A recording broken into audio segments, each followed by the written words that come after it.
It's just a great honor and privilege to be here with all of you, all of the National Wilderness Skills Institute participants. I think you've had a really big week. I hear over 70 sessions have been offered. And as we know, because of the pandemic, the in-person training was canceled for last year and of course modified for this year. But I'm just really, really grateful and want to express my appreciation to the entire wilderness and wild and scenic river community you all have just come together to plan a new model that I think will ultimately be the start of opening up new opportunities to a broader audience of how we learn together. So want to express specific big thanks to all of the partners and the National Wilderness Skills Institute for really pulling together this first national field-based virtual training and gathering for and for how you all partner together for and modified what would typically be the in-person regional trainings in typical years. So I think this training follows the example of other Wilderness Skills Institute and academies that they were planned by partners and the agency staff working in collaboration to facilitate our opportunities for shared, we used to say shoulder to shoulder learning, but I say screen to screen learning in this case. You know, this shared stewardship training model sets a really high standard for collaboration across government. And you all just showed so much adaptation and innovation and the strength of your collective partnerships together. So thank you to the Forest Service employees serving on the core team. And I understand more than 90 of you who have put work into this week and who have presented at the multitude of sessions. I hear there was almost 1,000 registrations to participate this week, making it the largest wilderness and rivers focused training event since the signing of the Wilderness and Wild and Scenic Rivers Act, which we know was more than 50 years ago. So I'm really curious about your feedback on this online venue. We do know it provides opportunity for a broader group of you to have access to the training than in past years. And I hope it expands our network of building opportunities and shared learning across geographic locations. And I understand we had participants from Canada, Ecuador, Austria, and Jordan. So perhaps we need to change the name to the International Wilderness Skills Institute. So way to go for making those global connections and shared learning. And I'm really happy to hear that these sessions are recorded and will be made available for those that could not attend to be able to review and learn at a time that's convenient for them. And perhaps this is high leverage for strengthening our teaching and our resources for the future when we can come back together for in-person trainings. It will be an additive component. So Forest Service, I think you know the importance that we hold of our wilderness and our wild and scenic rivers. Wilderness cover 36.7 million acres of our 193 million acres in the National Forest System lands, and that's nearly 19% of all of the lands that we manage that are being preserved for their wilderness characteristics.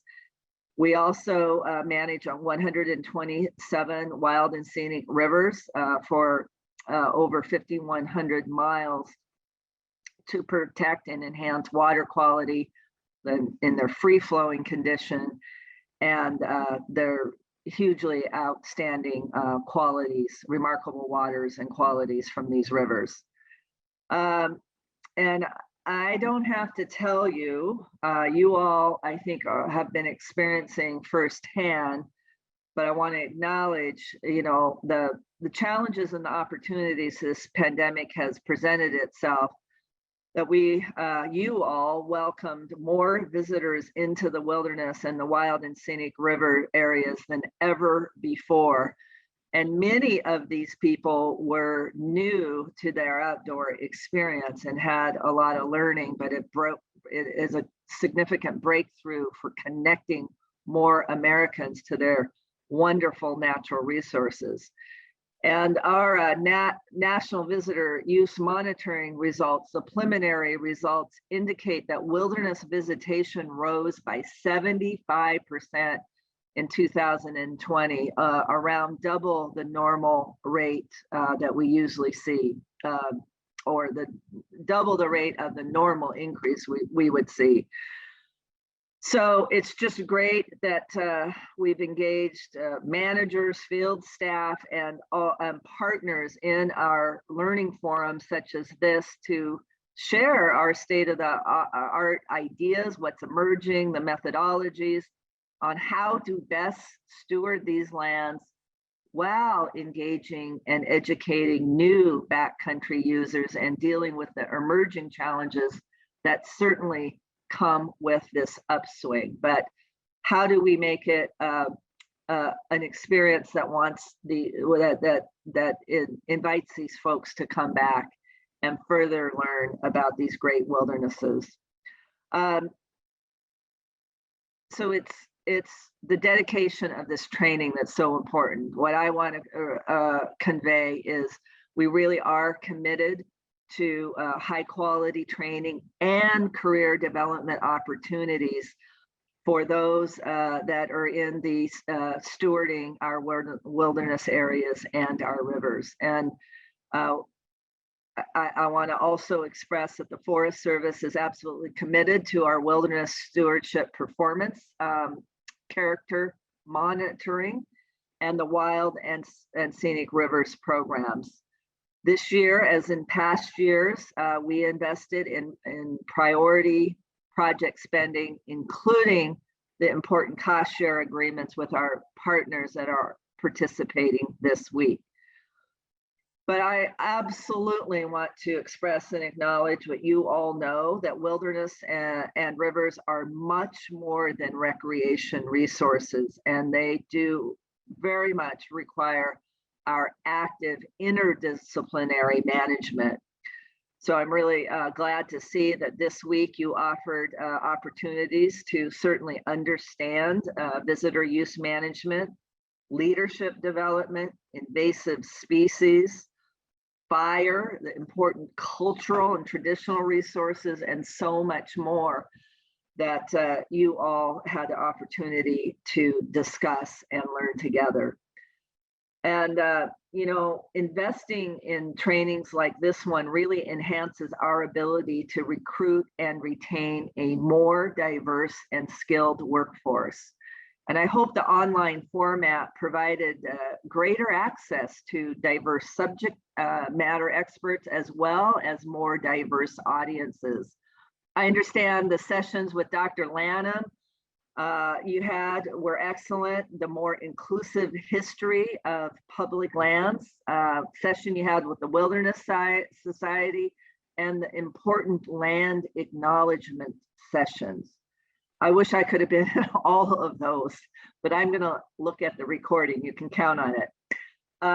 This focus is really critically important in delivering our mission and supports the administration's priority of advancing racial equity and support for underserved and underengaged communities throughout the federal government. and continually strengthening our knowledge, our skills, and our abilities related to traditional skills, such as crosscut saws, pack stock use, and more, is really paramount to our wilderness stewardship and management.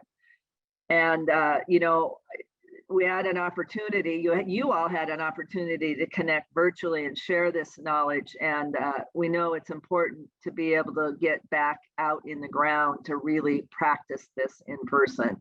And I hope you all are able to do that.